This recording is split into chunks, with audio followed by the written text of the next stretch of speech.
السلام عليكم ورحمة الله تعالى وبركاته. رجعت لكم موضوع برضه بخص طبعات الكانون. طبعا أنا بتخصص شوي بشغلات الكانون. ليش؟ لأنه طبعات الكانون فيها مشاكل كثير أثناء الطباعة وأثناء اللي هي العمل، فإحنا بدنا نلاقي لها حلول وبدون يعني بأقل التكاليف وبدون تبديل أي قطعة، يعني إلا إذا اضطرينا نبدل القطعة. طبعا أنا في حلقة سابقة شرحت لكم موضوع الخطوط اللي كانت تطلع في الطباعة، اللي هو في الطباعة الأبيض والأسود.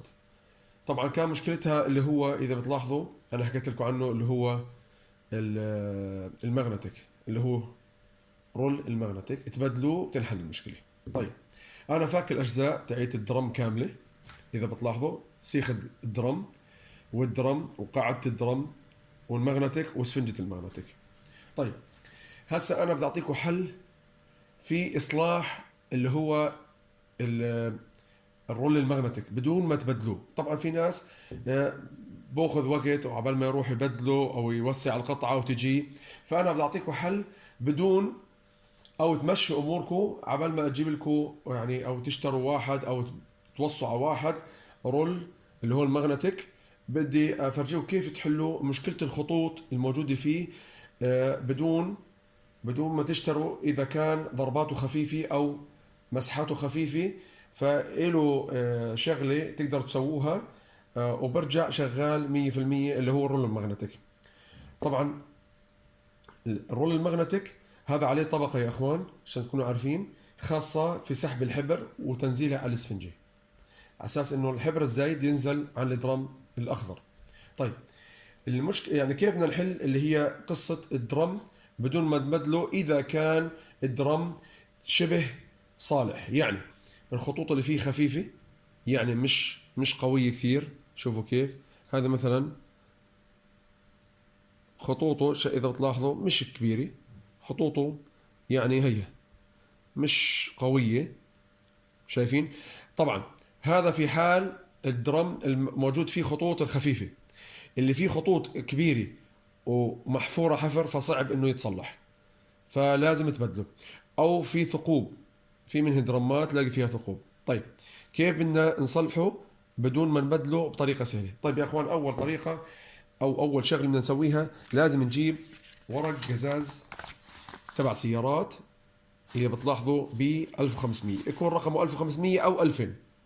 اذا كان 2000 ممتاز، واذا كان 1500 برضه ممتاز. ورق قزاز، تمام، 1500. طيب كيف بدنا نسوي؟ طبعا ناخذ قطعه من هذا. طبعا يا اخوان بس اعطيكم الفكره انه انا هاي الحلول بعطيكم اياها، انا هاي الحلول انا مجربها عندي وشغاله عندي و100% ما فيها اي مشكله. يعني انا الحل اللي بعطيك اياه حل ان شاء الله يعني شبه جذري، وبدون ما تلجا لاي فني او اي شخص يجي يصلح لك المكنه، انت بنفسك تقدر تحل هاي المشاكل. طبعا هذا زي ما حكيت لكم الفكره تاعته لازم يكون خطوطه خفيفه، ما يكون في خطوط قويه او ما في ثقوب. اذا في ثقوب ما راح يزبط، عشان من هسه احكي لكم الفكره. طيب هذا في خطوط وبطلع الخطوط. طبعا هذا نفسه يا اخوان اللي طلع عندي المشكله الاولانيه. طيب هذا نفسه اللي انا فكيته. طيب كيف بدنا نشيل عنه؟ طبعا احنا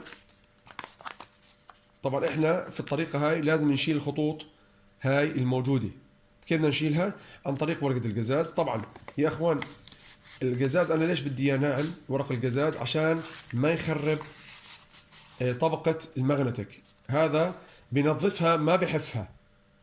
لاحظوا معي هاي دقيقة النقطة هذه. هذا الورق القزاز ال 1500 و 2000 ال 2000 بس بنظفها تنظيف ما بحفها تنظيف، يعني بشيل الخطوط اللي هي متواجدة وبنعم لك الرول، يعني ما بخرب الرول، بنعمه تنعيم. تمام؟ فاحنا شو بدنا نسوي؟ بالطريقة هاي بالنص اذا بتلاحظوا نقسمه نص هيك تقريبا وبلف هيك. ها لاحظوا الطريقة عشان تكون سهلة عليكم. تمام يا اخوان، وبنبلش نحف بالطريقه هذه. شايفين؟ طبعا واحنا نلف، اثناء احنا نلف لفوق وتحت ويمين ويسار من حرك الرول. طبعا انا بعطيكم الطريقه بالتفصيل، ليش؟ عشان انتم ما تواجهوا مشاكل ان شاء الله بالشغل. شايفين يا اخوان؟ فبنضلنا احنا نحف بالطريقه هاي. انا عفوا ما بدي اقطع عليكم الفيديو عشان انتم تشوفوا الطريقه. طبعا في الاخر او نحكي في البدايات لازم نعمل بالطريقة هاي. شايفين؟ هسه راح افرجيكم النتيجة مبهرة جدا، يعني النتيجة رائعة جدا، الخطوط كلها بتروح. طبعا بس انا اخلص الحف يا اخوان. طبعا على مهلك، لا تشد على الرول، خليه يمشي على مهل الرول بدون اي يعني شد عليه، لانه ممكن انه يخرب المغناطيك او طبقة المغناطيك. فانتوا على مهلكم، انا ماسكه يعني الرول بطريقة خفيفة اساس انه ما يخرب، واحنا بنحاول نحرك الرول يمين يسار لفوق لتحت او حركة دائرية على اساس انه ما يخرب. طبعا هاي النتيجة يا اخوان بتحلوها فقط وقت لما يكون عندكم الرول خرابه بسيط، مش خرابه قوي. انا حبيت افيدكم بهذا الفيديو لانه ضروري اكيد بطلع عندكم المشكله هاي، فانا شرحت لكم قبل انه بتبدلوه. هاي طريقه سهله انك تقدر تصلحه. طبعا في ناس يقول لك ما بتصلح، لا يا اخوان بتصلح بالفكره هاي اللي انا اعطيتكم اياها، وهاي الفكره مجربه 100%، مش مره ولا مرتين، مرات كثيره والحمد لله ناجحه وما فيها اي مشاكل. في وقت انت بسيط وسهل وانت بتقدر تحلها بنفسك بدون ما يكون عندك اي شخص يجي يصلح لك. شوف يا اخوان، طبعا بجيب انا عندي شريطة نظيفة تكون قطن. شوفوا هسه بدي افرجيكم كيف شيء مبهر. طلعوا انا على اللمعة، انا بفرجيكم على اللمعة، لاحظوا ما في اي خط ظل في الرول. شوف هاي اللمعة مبينة عندكم، ما في خطوط، نطفت الخطوط والرول رجع كأنه جديد، ما في اي مشكلة فيه، كأنه جديد. شوفوا هاي على الإضاءة، شوفوا هاي الإضاءة اللمعة، أنا بلف فيه عشان تشوفوا. شوفوا راحت كل إشي موجود على الرول، يعني الخطوط اللي كانت تطلع عندي راحت. طبعا يا إخوان زي ما حكيت لكم الفكرة هاي بس بتنظف الطبقة اللي هي مخططة عشان ما تظلها تطلع معنا على الورقة، عشان المغناطيس يكون نظيف وعلى مستوى اللي هو الدرم، فما يكون فيه فضاوة. شوفوا انا ما اخذت وقت كثير في التنظيف. ليش؟ لان الطبقة عندي كانت مش كبيرة او مش محفور كثير. لاحظوا انا اضبط لكم الصورة شوي. ها اذا بتلاحظوا انتم امشوا معي على اللمعة، شوفوا انا بمشي فيه مع اللمعة عشان تلاحظوا مزبوط.